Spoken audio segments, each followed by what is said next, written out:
Yeah, it's a bit unusual that I'm standing here in front of you guys, in front of a mobile crowd, because our new studio, Rockfish Games, we're doing PC and console, but there's a reason to that.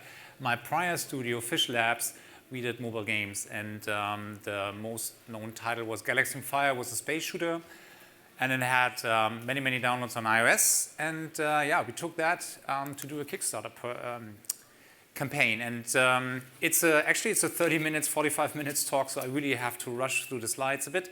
So my partner and I, we started actually 24 years ago working together.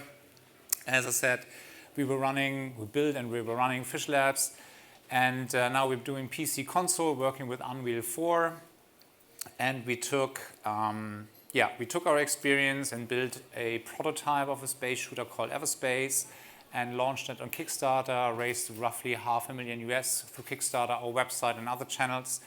And the last big thing was that we signed with Microsoft to bring Everspace and have its console debut on Xbox One.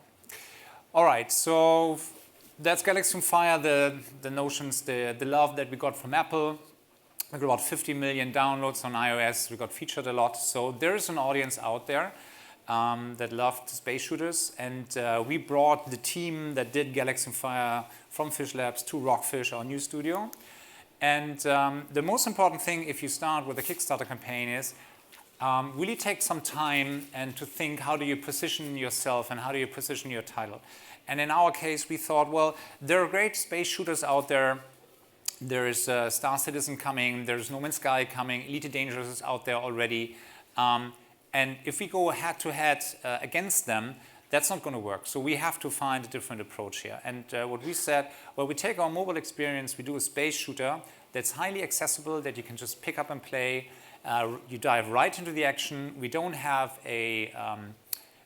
space in a naturalistic way. So we're not about realism. So it's more about beauty, it's color. We have a very vibrant art style.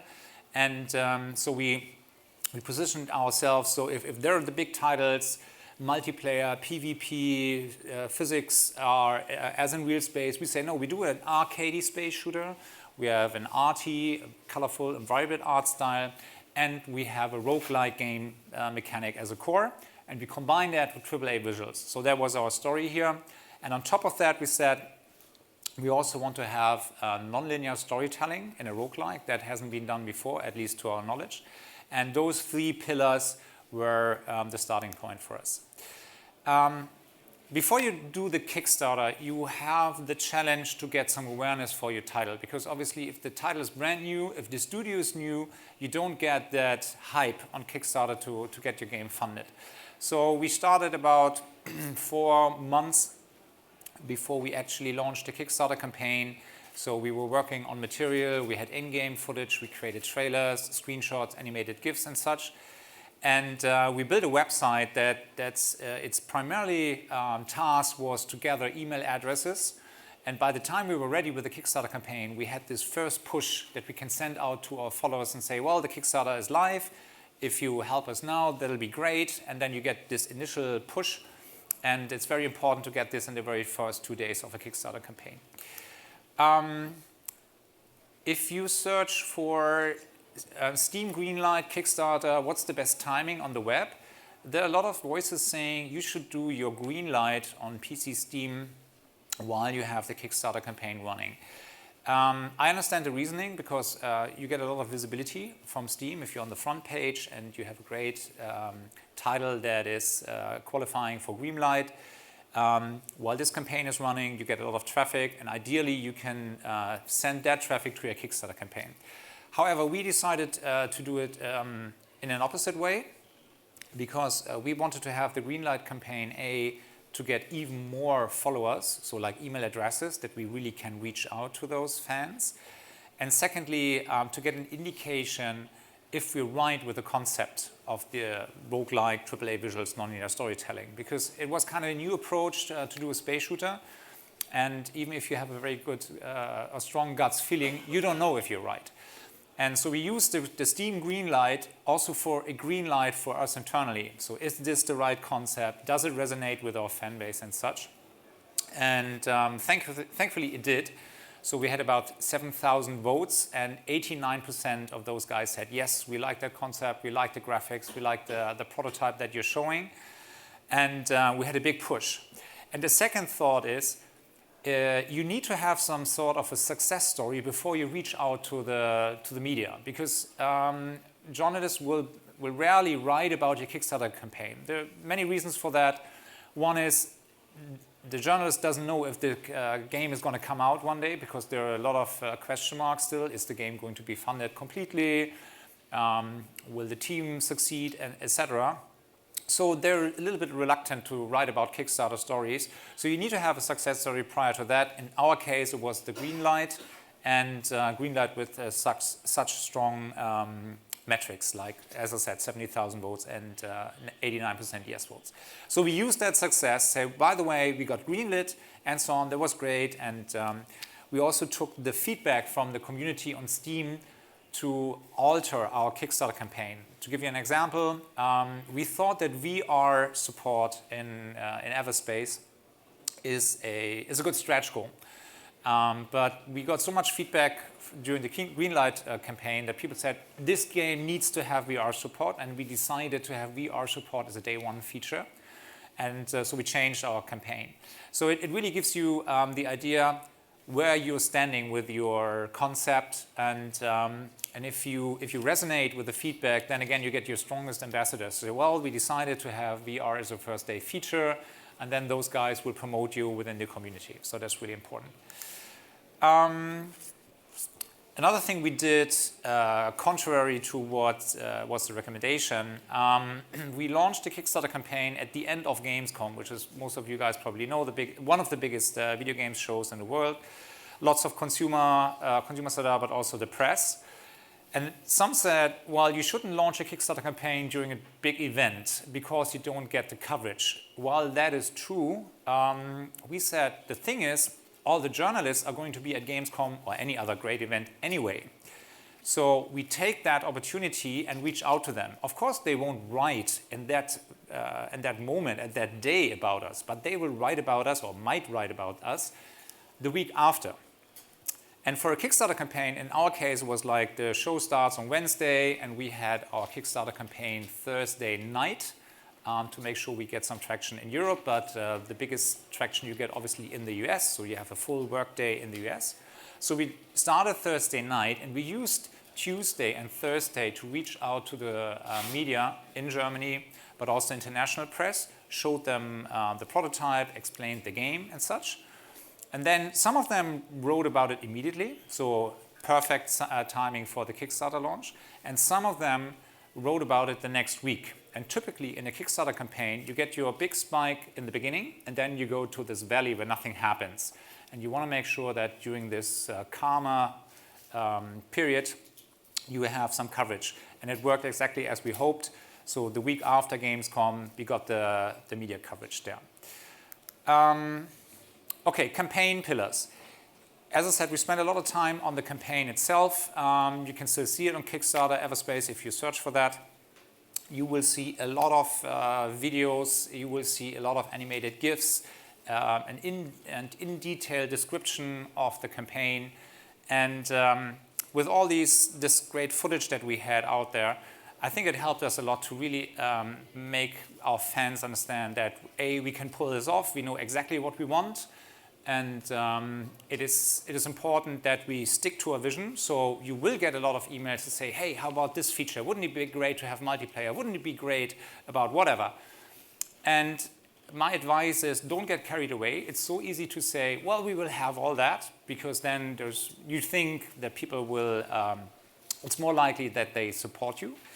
But actually, it's like if you say, well, it's a single-player game. No, we won't have multiplayer because A, it's too expensive, and there are other multiplayer games out there already. There are people who love you for that. Even if they want to have multiplayer, they appreciate that you stick to your guns and say, no, it's a single-player game. We don't want to dilute the positioning of the game.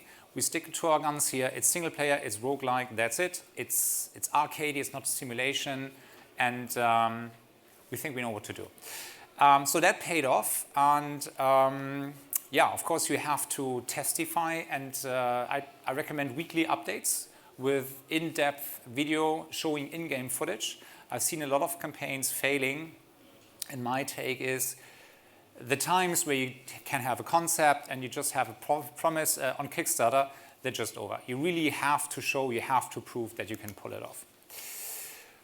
Okay, campaign launch, 4 minutes left, Jesus. During the campaign launch, you take your email addresses that you have gathered, you send that out, you hope for this initial push, and you make sure that you have a very high conversion, which means you have to be very, very active on all social media channels.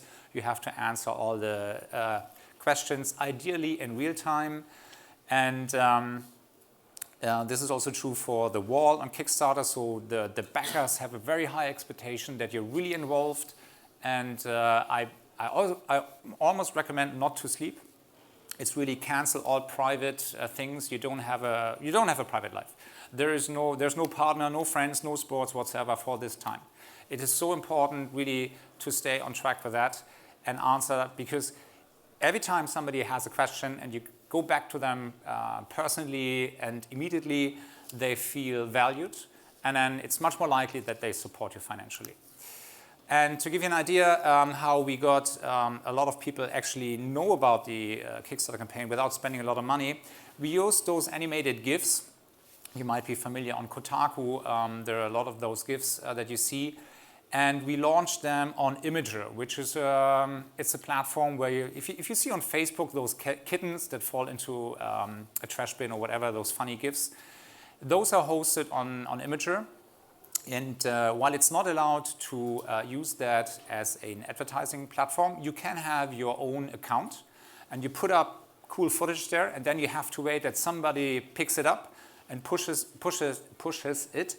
And if it's good enough, then it can, it can bubble up to the top. And we were this GIF that you're seeing that generated 3 million views within 24 hours. And if you have really high-end content, this is a very good platform to put it out there. It's a bit of luck. Also timing-wise is good. So launch it in the early afternoon in Europe, because then you have the traffic from Europe and again from America. Because it's really key that all the traffic goes ideally into 1 hour. You have a push, you write about that on Twitter, on Facebook, and so on. And then you have a chance getting a lot of visibility. During mid-campaign, as I said, you have this dip, and you have to make sure that you get traction. A very good way is to partner up with other Kickstarter campaigns that are live at the same time. Ideally, you find titles that don't cover the same genre, but have the same, either they're using the same engine, and they have the same appeal. In our case, we were working with Divinity, Gear, and some other titles out there from smaller studios. And you cross-promote, so if you have an update on Kickstarter, you point to them, they point to you. And to give you an example, in the end we had about 11,000 backers. And if we were pointing to another title out there, we generated around about 1,000 clicks to another campaign that I personally thought is attractive and is good, and it has to be authentic, of course. So you can send about 10%, if somebody has a certain amount of backers, and if they push you, and if they push you in the right way, and if it's a good fit, you get 10% of their audience at least see what you do. And then again, it may be 10% of those back you, and you never know, there might be a 1,000, 5,000, 10,000 US dollar backer amongst them. So that's important. Again, mid-campaign, we did more of those animated GIFs. In this case, we did an album with like 5 of those, generated 6 million views. So we did that on a weekly basis almost. And when we reached about 99% of our funding goal, I sent out an industry newsletter to all my LinkedIn contacts, 2,200 people, and say, well, we are 99% there, because it's so interesting. Sometimes people that know you really good, they wait and see what's going on. But if you're at 99%, a lot of people think, I helped them to get 100%. I helped them to get the funding. So if you're really you're almost there, then it's the best time to reach out to your industry friends. Not in the very beginning, because then it's, a lot of people are holding back. And one of those email addresses was Chris Roberts, and he liked the game, and he had a fabulous shout out about Everspace, which obviously wasn't planned, but it showed that everything we did in the beginning was just right. Running out of time here, great. And so he did a shout out, and a lot of Star Citizen backers came over to us and backed us too. If things like that happen, the next thing you do, this, by the way, this is the right slide for this. If that happens, you not just be grateful, you write a press release. If you have somebody so popular supporting you, you have a press release, you cover that in a video, you play that back, and you explain to the press why this was a success. And every press release we did, we provided some stats of the campaign, how it went so far, conversion rates and such. And if there's one thing journalists really love, is like detailed information that is not available on the web. So provide them some feedback, open up your account, share figures, and you get the coverage for the press. Yeah, we did one more animated GIF. This one, again, went to most popular on Reddit, 3 million views. In total, all the things that we did in the last week of the campaign contributed to about a third of the whole funding through the campaign. Really rushing through the year. So things that we missed, we should have had gamepad control for VR. We haven't thought that through clearly enough. Of course, it's crap if you have a VR experience and you still have to use your keyboard. That was stupid. We should have had more mid to low tiers. We had too many, a couple thousand tiers, although we were very, very successful selling 4 times the 7,000 euros tier. Totally unexpected. I haven't seen that coming, but we had too many in the 1,000 range. We should have had more like in the few hundred or less, and we should have had a boxed version and some physical rewards. Excuse me. Yeah, after that Kickstarter campaign, a lot of doors open up. So I can recommend really very close to this success, reach out to potential partners, publishers, OEM, platform owners and such. For instance, we had a talk with Microsoft. They were super excited about the title prior to Kickstarter. But when we had the Kickstarter success, everything went very quickly. And we managed to close a deal with Microsoft within 4 weeks after Kickstarter success.